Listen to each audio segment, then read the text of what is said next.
السلام عليكم ورحمة الله تعالى وبركاته. إن الحمد لله رب العالمين والعاقبة للمتقين والصلاة والسلام على أشرف الأنبياء والمرسلين وعلى آله وصحبه أجمعين أما بعد فقد قال الله تعالى في القرآن الكريم إن الله وملائكته يصلون على النبي يا أيها الذين آمنوا صلوا عليه وسلموا تسليما اللهم صل وسلم على رسولك سيدنا نبينا مولانا محمد وعلى آل سيدنا محمد وبارك وسلم عليه. الحمد لله. எல்லா புகழும் நம்மை படைத்து பரிபாலித்துக் கொண்டிருக்கக்கூடியவர் அல்லாஹ்வுடைய உரிமையானது.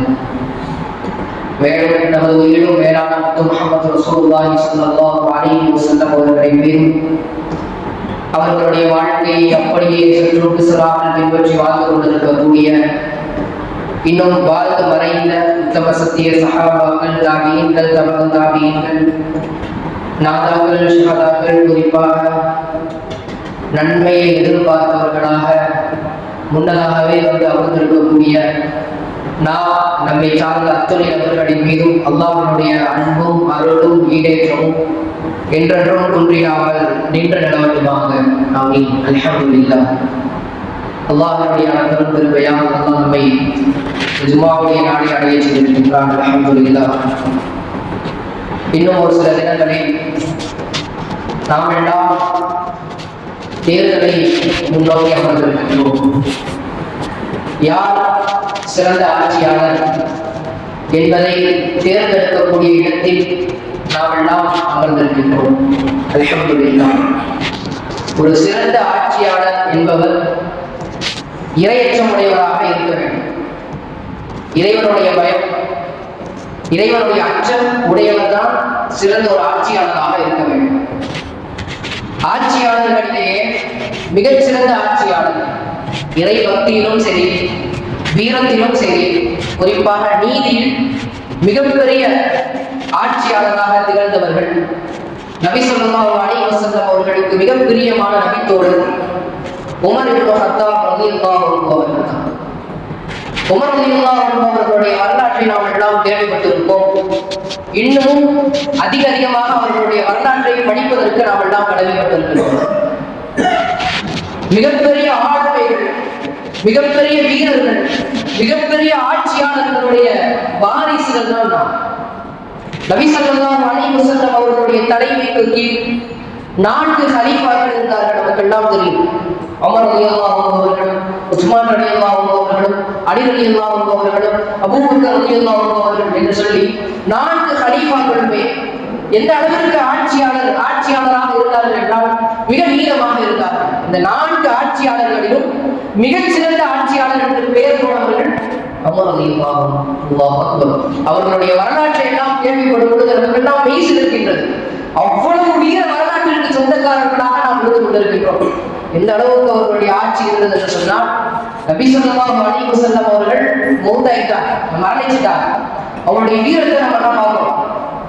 அதை ஏற்றுக்கொள்ளாத உள்ளம் உமர் ரலியல்லாஹு அன்ஹு அவருடைய உள்ளம் என்ன சொல்றாங்க தெரியுமா? உங்களில் யாராவது ஒருவர் நபி ஸல்லல்லாஹு அலைஹி வஸல்லம் அவர்கள் இறந்து விட்டார்கள் என்று சொன்னால் என்னுடைய வாளுக்கு தீனியாவார்கள் என்று உமர் ரலியல்லாஹு அன்ஹு அவர்கள் உரைத்து சொன்னார்கள்.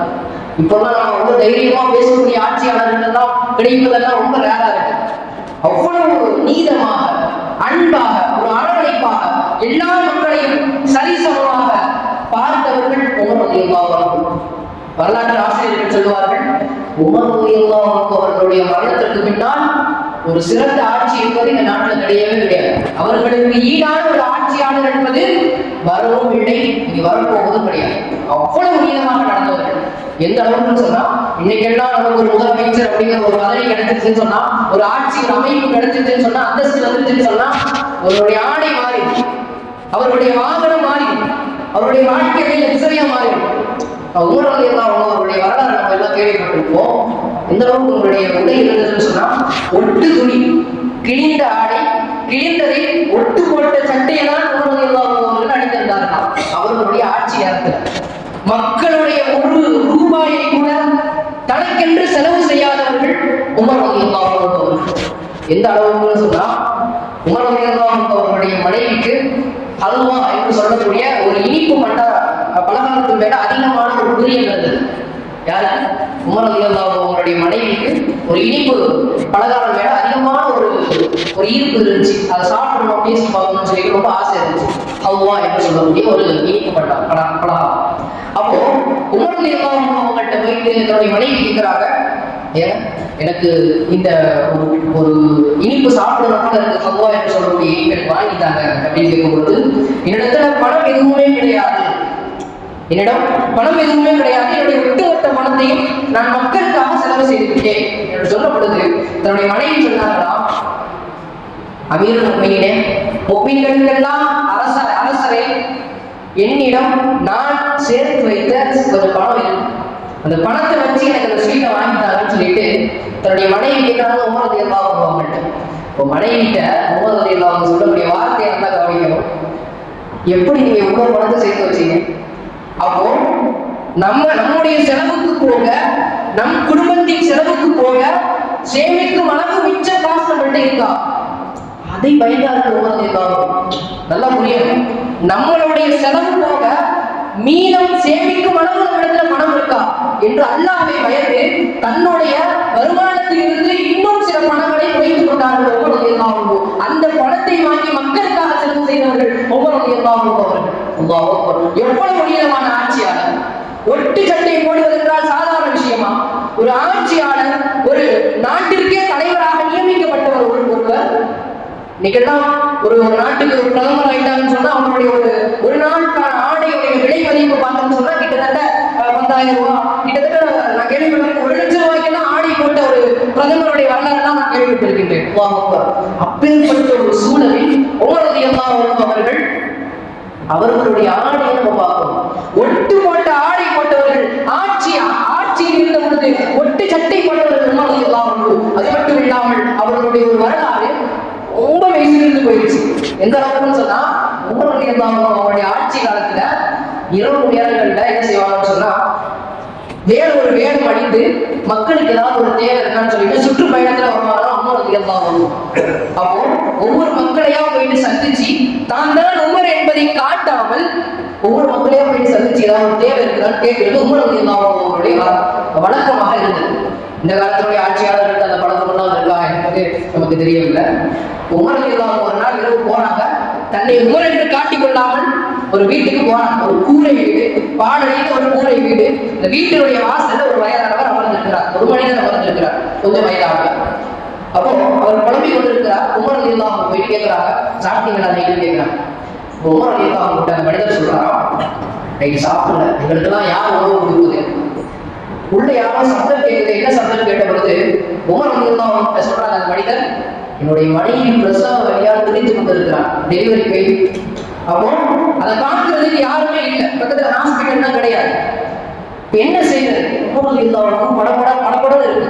ஏன்னா அந்த நேரத்தில் ஆட்சியாளராக உமர் ரலியல்லாஹு அன்ஹு இருக்கா. அதற்கான கேள்வி யாரிடத்துல கேட்கப்படும் சொன்னா உமர் ரலியல்லாஹு அன்ஹு அவங்கள்ட்ட கேட்கப்படும். இப்போ என்ன செய்யறது?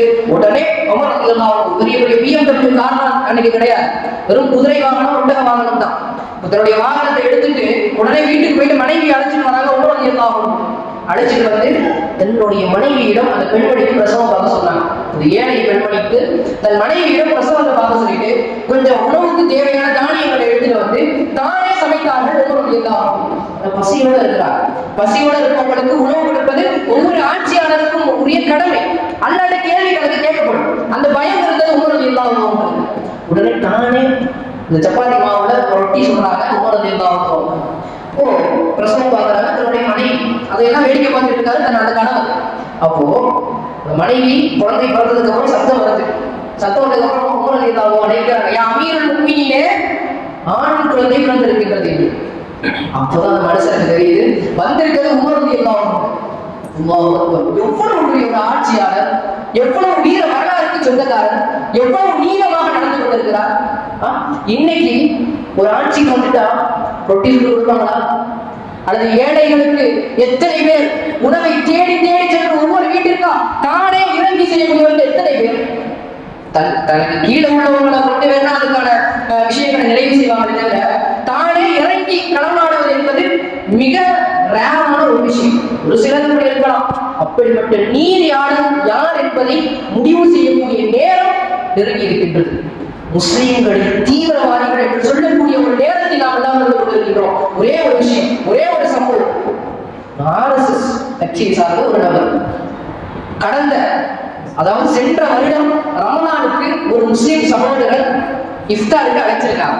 அவர் பேர் பிரகாஷ். இந்த பிரகாஷ் என்பவர் சொல்றாரு, இஃப்தார்லாம் முடிச்சாங்க. ஒரு நாள் அவர் நோக்கம் இருக்கிறாரு.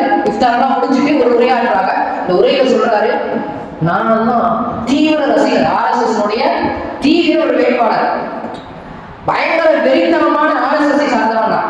எந்த அளவுக்கு சொன்னா, வருஷத்துல என்னுடைய குறிக்கோள், அவங்களுடைய குறிக்கோளை பாருங்க, வருஷத்துல 10 பள்ளிவாசல்லையாவது குண்டு வைக்கணும் என்ற ஒரு தீவிர வெறியோடு இருந்தவனா. இன்னும் எந்த அளவுக்கு எனக்கு போதிக்கப்பட்டுச்சுன்னு சொன்னா, பள்ளிவாசல்கள் பாகிஸ்தானை சார்ந்த தீவிரவாதிகள் இருப்பார்கள். பாகிஸ்தானை சார்ந்த சில ஆயுதங்கள், போருக்குண்டான ஆயுதங்களை அவர்கள் வைத்திருப்பார்கள் என்று எனக்கு போதிக்கப்பட்டது. இஸ்லாமியர்கள் இந்த நாட்டில் இருக்கவே கூடாது என்று எனக்கு போதிக்கப்பட்டது. இஸ்லாமியர்கள் மாத்திரம் கிடையாது, இஸ்லாமியர்கள் கிறிஸ்துவர்கள் 2 பேரும் இருக்கக்கூடாது.